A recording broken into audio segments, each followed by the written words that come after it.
Good morning, good evening, good afternoon. This is your girl JOE. I am super duper happy and excited to be back. Um, we're still going with the month of murder, mystery, and mayhem for these episodes of Shit Under My Nails. Um, I want to apologize for the lateness, but we're getting back to the scheduled program and we have so many other things to talk about. But today's episode, we're going to talk about this guy named Jim Jones and the murder for November the 18th, 1978. All right, so today's episode is about your boy Jim Jones and the major 909 massacre of November the 18th, 1978.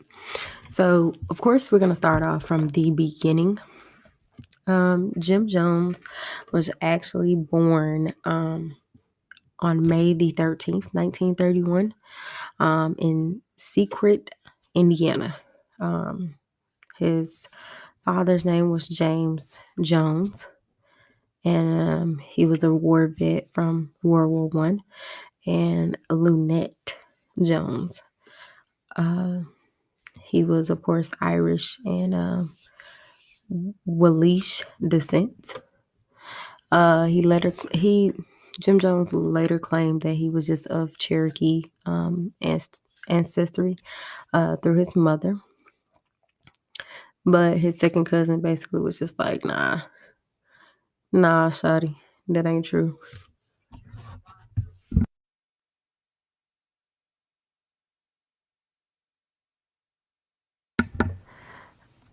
All right, so basically, this was around the time during the Great Depression that kind of led the family to Lynn, Indiana. So they left Sear, Indiana to go to Lynn, Indiana in about 1934. Um, Jim basically grew up in a shack without plumbing. Um, I feel like when they have different parts of the story where we talk about how they want to sit up here and talk about their upbringings. When you say that he grew up in a shack without plumbing, for me, that means he's okay with having nothing. So, for a person who has nothing to lose, will lose everything, and they don't even care about it. It's nothing, which would explain the massacre. But we're not gonna get into that right now. Jones basically, he read a lot. He studied a lot. He also developed a major, intense interest.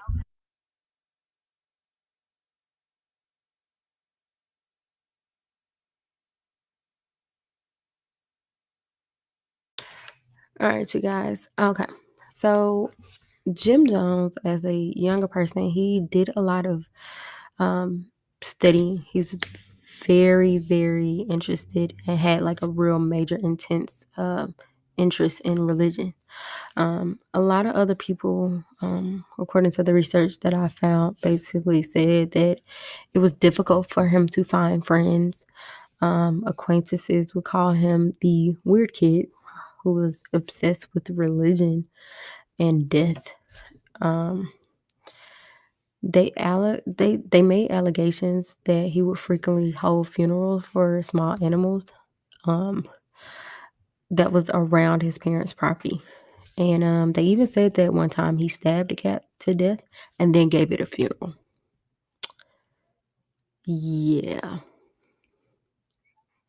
we see where we're going, right? I know. Um, Basically,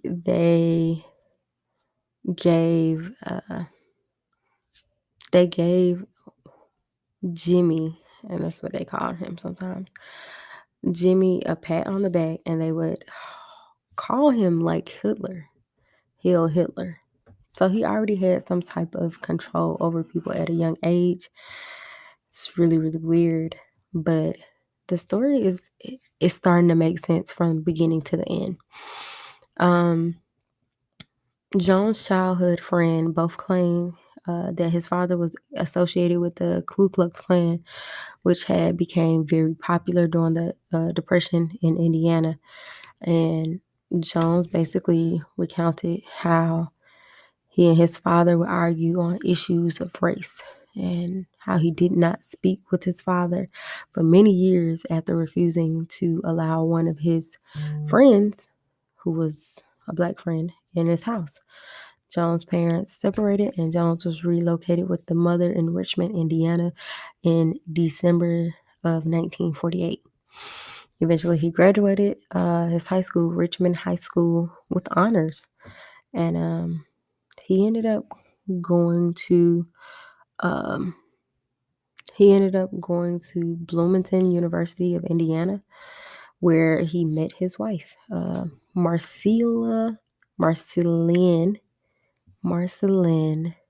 Baldwin, who was a nurse. And in 1949, those two, they married and relocated. All right. So after his parents basically split because mother moved back to Richmond, Indiana, he graduated, he married his wife. I already went past that, yada yada yada, blah blah blah. All right. So let's get into his newfound church. No. Blah, blah, blah, blah. Cut me out. All right.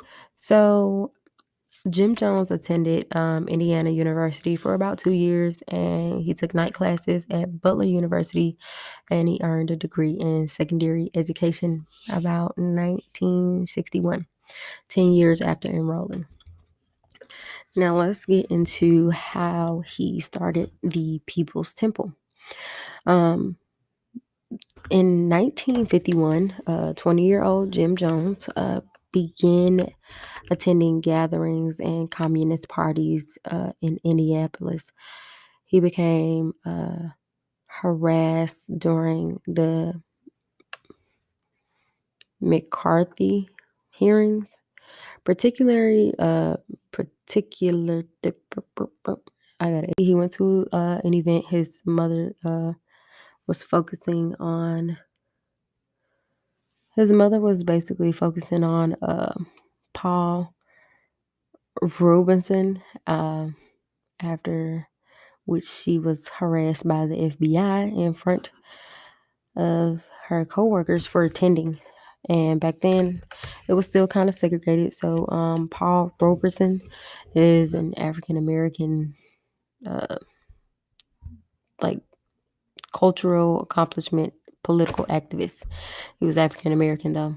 So people really didn't, it was still kind of segregated. So people weren't really fucking with that, especially during the trial of Julius and Ethel, which that was the whole situation. Basically, Jim just wanted to figure out how to make the world better. How can he make a plan to make the world filled with love? So he thought that infiltrating the church, that was the best way to basically start peace and love. Joan was surprised when the Methodists helped him get started in his church, even though he knew Jones to be a communist. In about 1952, he became a student pastor at Southside Methodist Church, but then he later claimed to have left the church because its leader forbid him to integrate blacks in his congregation. So Jim was just really not fucking with that. He loved the black people and the way that they enjoyed church and the way that they showed how passionate they were.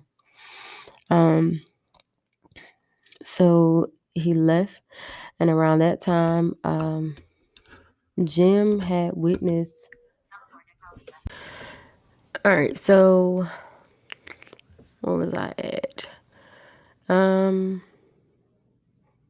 Jones basically organized a religion that, you know, had Christian beliefs, but also activist actions. So it was a little weird, but he blended those two together because those were the like-minded things that he liked about there were, certain things that he liked about Christianity, but there were certain things that he liked as far as action wise. So it was like MLK, Malcolm X put together. I guess he would be the white version. I know that's a stretch to say though. All right, so Jones basically organized a religion that took place between June the 11th and 15th of 1956 in the Tabernacle, the Cattle Tabernacle.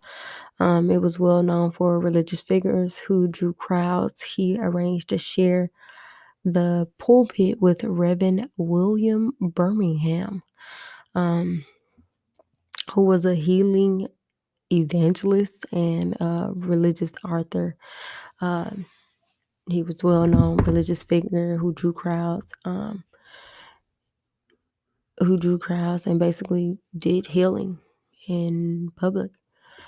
And Jones was able to begin his own church after this whole convention situation that he was in, which had various names until it became what we know now, the People's Temple of Christian Church, Full Gospel.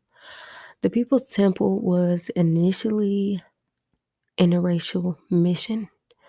Jones was known to regular study of Adolf Hitler and Father Divine to learn how to manipulate members of cults. So he basically took a page out of each one of those books and figured out how to mass manipulate a bunch of people to follow him. And here's the real meat of the story. Basically, Divine told Jones to personally to find an enemy and to make sure they know who the enemy is, as it will unify those in the group and make them servient to him. So the plot thickens for me because it's like putting the many different puzzle pieces together, because basically Jim Jones made the entire world the enemy and made him the salvation. I'm telling you, this shit is crazy. I would have never, ever thought, but your boy was on some, hey, if Mojo Jojo was a real person, it would possibly be Jim Jones, along with a mixture of Malcolm X, Martin Luther King, Hitler, and Father Divine. That's the craziest fucking mixture ever. And I know it sounds really crazy that I'm thinking about cartoons right now, but Jim Jones made me think of that. Anyway, so in 1960, Minneapolis Mayor Charles Boswell appointed Jones director of the local Human Rights Commission. Why he um why did he appoint him? Because Jim Jones at the time was doing so many good different things for the African American community that a lot of white people weren't doing. So they see him as like a savior. Um Basically Jones ignored Charles' advice to keep a low profile, however, finding new outlets for his views on local radio, television programs, and the mayor of other commissioners even asked him to basically be in different public options, basically peep the scene. He went against the grain a lot. He was cheered at the NAACP meeting and the Urban League at the Urban League when he yelled at his audience to be more, you know, to be more active. And then the climax with let my people go. No, he did not say let my people go. Okay. During the time, Jones also helped to racially integrate churches, restaurants, and telephone companies that Indianapolis police departments, um, a theater, amusement parks, Indiana University of Health and hospital. He also, what else he did? Ooh, the freaking Hitler symbols. Okay, so the ooh,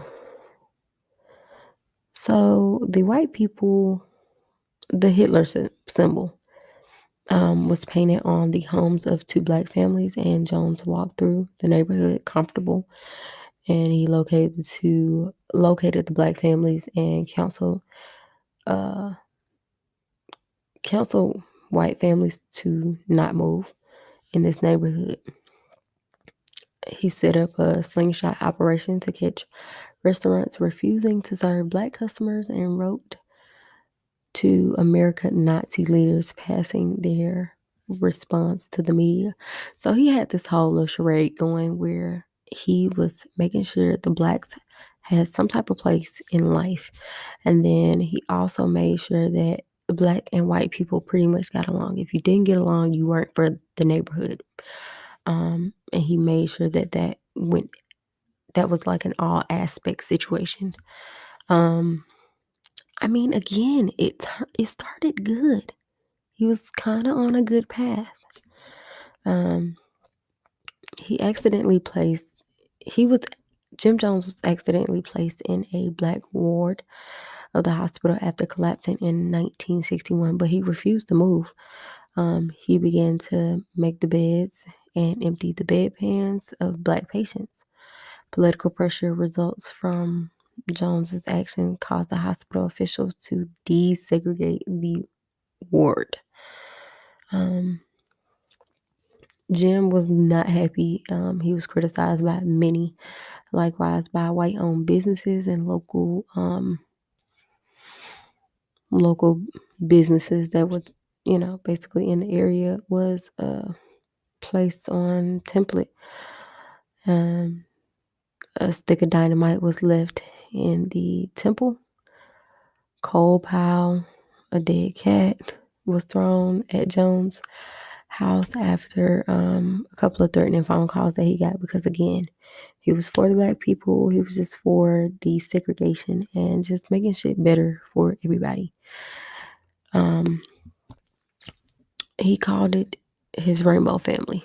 And then eventually his rainbow family became something real because Jones and his wife, they ended up adopting several non-white children, referring to his house as the Rainbow Family. And he basically started integrating his household. It was more of a personal thing with him. Um, his son kind of questioned it and was kind of asking why, but you know, he understood that his father basically wanted equality, and it can't start anywhere but from the home. Um, he adopted a couple of Korean American children by the name of Lou, Stephanie, and Suzanne. And then he adopted those three at the age of 6. And then Jones encouraged the temple members to adopt orphans and war refugees from Korea and have them with him. A war of liberation is what he called it.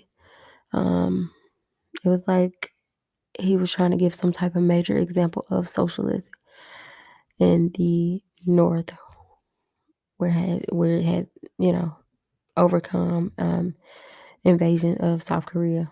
So it was a war of liberation. So he was just trying to get everybody together. And in 1959, the couple had their own biological children named Stephanie And in 1961, they became the first white couple in Indiana to actually adopt a black child. They also adopted a white child, whose name was Timothy, Tim for short, whose birth mother was a part of the People's Church. Now, I find it a little awkward that he adopted a black child whose mother was a part of his congregation. There would be no need for her to give her child up for adoption, but to each his own. To each his own, okay? All right, so Jones traveled to a couple of different places to kind of sort of get an idealistic of where he wanted to go. He traveled to Brazil, which was definitely not a good place to go at the time in 1961. Um, it was unsafe. He had a whole fucking nuclear war at the time, but he wanted to see where he could eventually build his paradise. Um, he came back to the States realizing that Brazil wasn't a great place to go. And then he moved his People's Temple from Indiana to California. He moved to California. No, I'm sorry. I'm getting ahead of myself. Jones returned back from Brazil in December of 1963 and told his Indiana congregation that the world would be engulfed by the nuclear war. On July the 15th, 1967, he led the whole temple and moved them to North California for safety. According to the temple, they began moving to Redwood Valley, California, near the city of Yucca. Um, a lot of religious students, professors, they kind of spoke virtuous of him and how he chose that specific place in that specific area. By that time, he had began to reveal different details of his socialist concept of the temple and different sermons. He also taught that those who remain drugged with opioid of the religion had to be brought to enlightenment and socialist. He often mixed the ideas such as preaching and capitalism. That was his way of getting people to know what was to come and what was next. He ended up focusing majority of his actual place of business was actually in San Francisco. Within 5 years of moving to California, the temple experienced a period of exponential growth and opened up branches in cities including San Francisco, Los Angeles, California, San Fernando. By the 70s, Jones had began shifting his focus to major cities because of limited expansion opportunities in Yucca, California. Um, he eventually moved the temple's headquarters to San Francisco, which was a major city that protested movements where both Jones and the temple became a major influence. Um, the temple's role in the Moscone subsequent appointed Jones as the chairman of San Francisco's Housing Authority Commission. So he went from being on the board in Indiana to being on the Housing Authority Commission. He began to gain like major contact in the community, and he was up there with the high people. Um, he planned for days before the election and made a publicity praise for the temple. First Lady Rosalind Carter also met with Jones on multiple occasions and considered him cons- con- corresponded with him about Cuba and spoke to him about a grand opening of San Francisco's headquarters where he will receive a loud applause than she did. So she tried to put him up on game, and then, you know, that shit turned left because people was fucking with him more than they were fucking with her. So in September 1976, California and Assemblyman Willie Brown served as a master ceremony at a large temple dinner for Jones, attended by Governor Jerry, um, Governor Delamoy, and at this dinner, Brown Brown Jones, as what you should see every day when you look in the mirror. They said that he was a combination of Martin Luther King, Angela Davis, Albert Einstein, and Moscow too. I knew it was some other shit.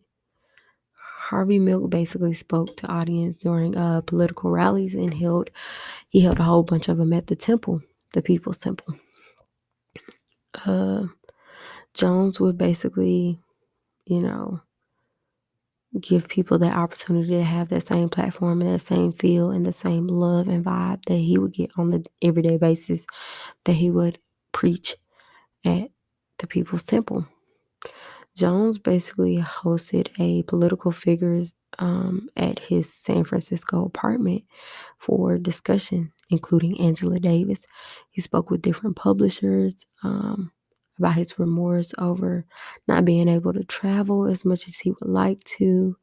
Um, he discussed with the Nation of Islam. He spoke about many different rallies that they wanted to put together because he wanted to ensure greatness upon us. Um, yeah, again, it started very fucking good. In the summer of 1976, Jones, uh, Jones and several hundred temple members decided to move the temple's compound to Guyana after learning the contents of a specific journalist who decided to write about Jim Jones. And before the article became public, and the only reason it was about to be like a real big situation is the article was based and researched and interviewed upon temple members that weren't a part of the temple anymore. So before it could really hit the fan the way it needed to, um, yeah, Jim Jones took a flight and a whole bunch of people from the People's Temple and flew to Guyana in Africa, um, and set up salvation there. This article was going to be something crazy because it included allegations of him physically, emotionally, and sexually abusing. Um, there was a weird clip that I heard where it's not funny. I'm so sorry. It just was a really weird clip. Jim Jones, you could hear him saying, "If you want me to fuck you, like if you want to take a dick up the ass, I, you know, I do that for you." But he didn't like gay sex wasn't even like a thing. Like it was still frowned. I mean, it's still frowned upon now, but he would say that to other men. It's okay. Look, the man was crazy. Okay, he was not all the way there. It's pretty obvious according to his childhood. So anyway, he took all the People's Temple members and he set up in Guyana, which they made a town called Jonestown. Um, he started building Jonestown like several years before he even just was like, all right, it's time to go there. It was promoted as a means to create both social a socialist paradise, sanctuary, away from the media of San Francisco.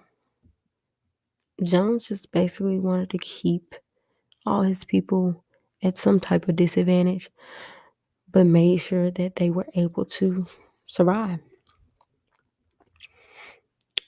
Um, there was, I guess, there were a couple of different other situations because Jim was having sex with a lot of the temple members.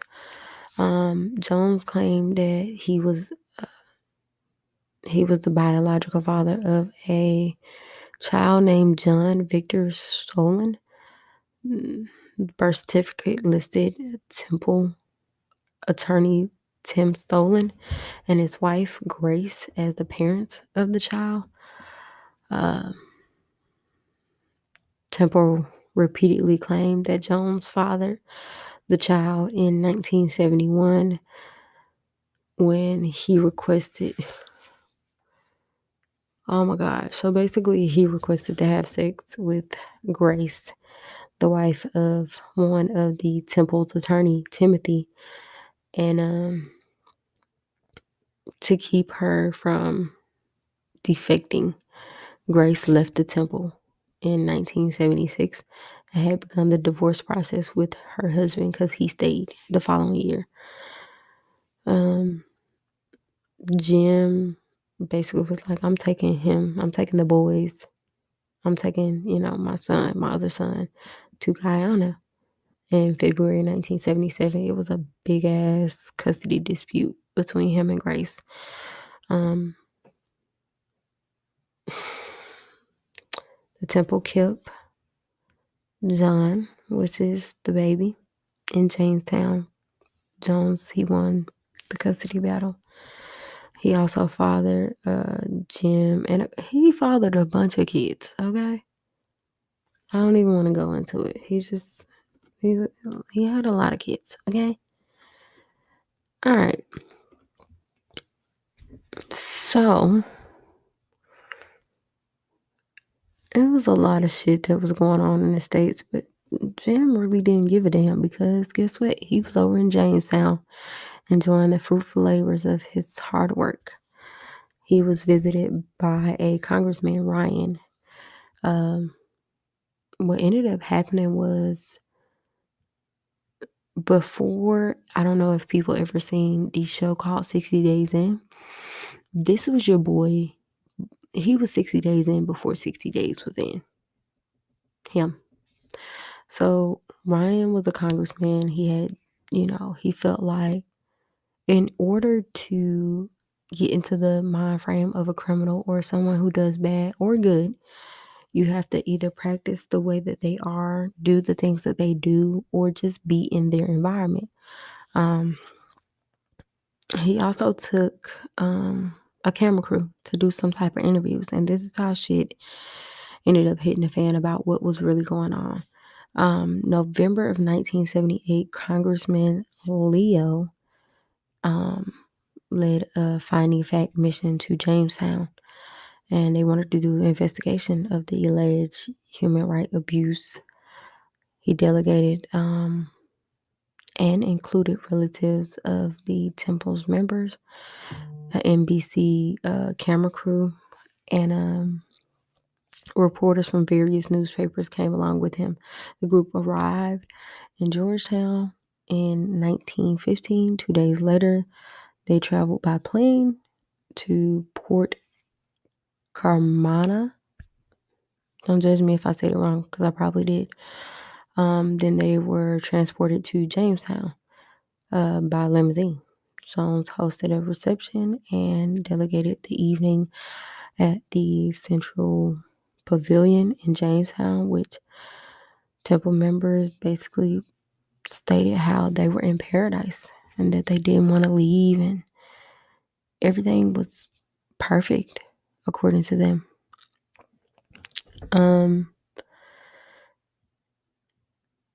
He basically interviewed everyone and just kept seeing what could have been wrong or what would have been wrong. And he couldn't find one. Eventually, somebody wrote a note and said that they wanted help.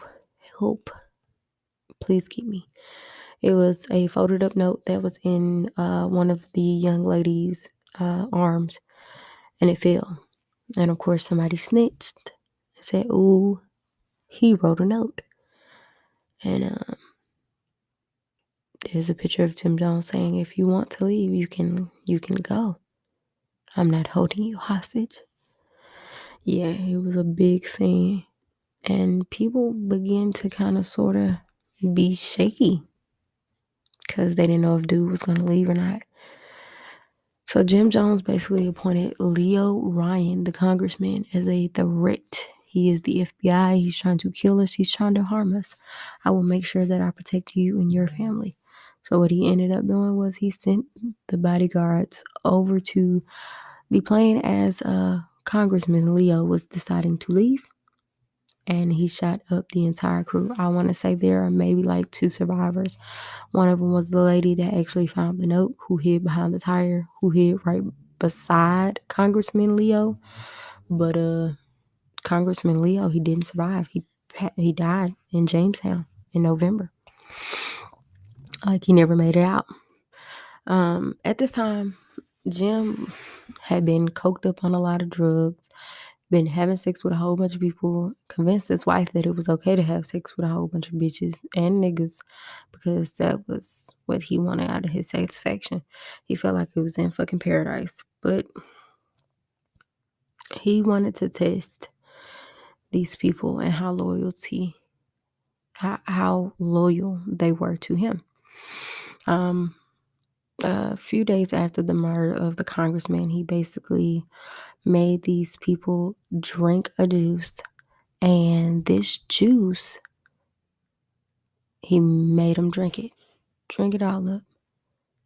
And then he was like, you drunk poison. But it really wasn't. He just wanted to see how loyal these people were. You ride or die with me. And a lot of people panicked, but they did it for father, as they would call him. On November the 18th, 1987,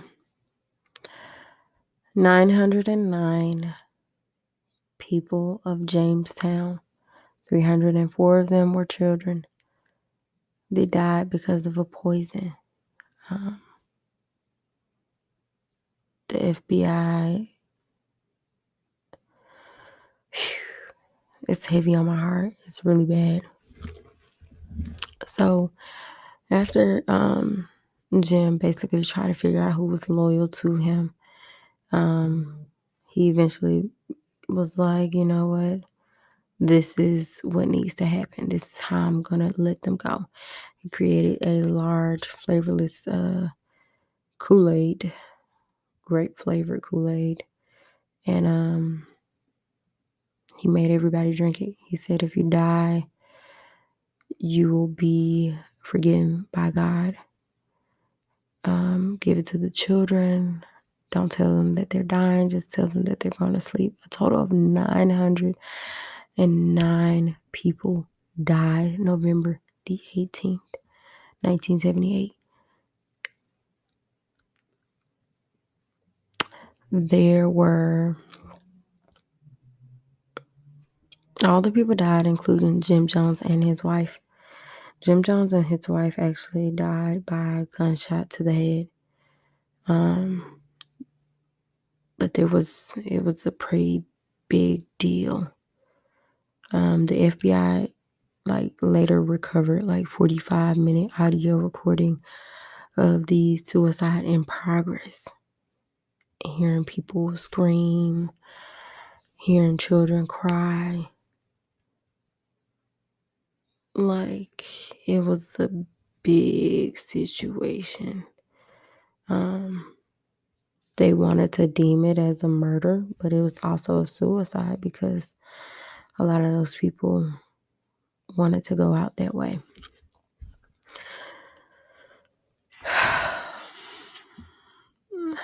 I don't know what to say. All I know is that Jones was found dead on the floor. He was resting on a pillow near his chair with a gunshot wound to his head. And his part was considered suicide. Everybody else were murder. His body was dragged outside for examination, and the official autopsy basically conducted in December, which is basically a month later after literally over 900 bodies. He was confirmed dead as suicide.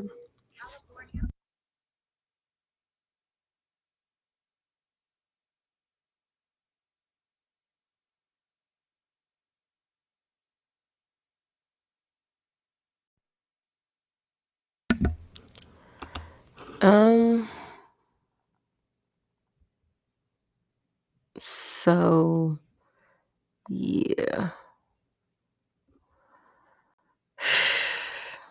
That was heavy. I don't know about you guys, but it was heavy on my heart. I've been working on Jim Jones' story for about 2 weeks now, literally. And I still have so many more mass murderers to do.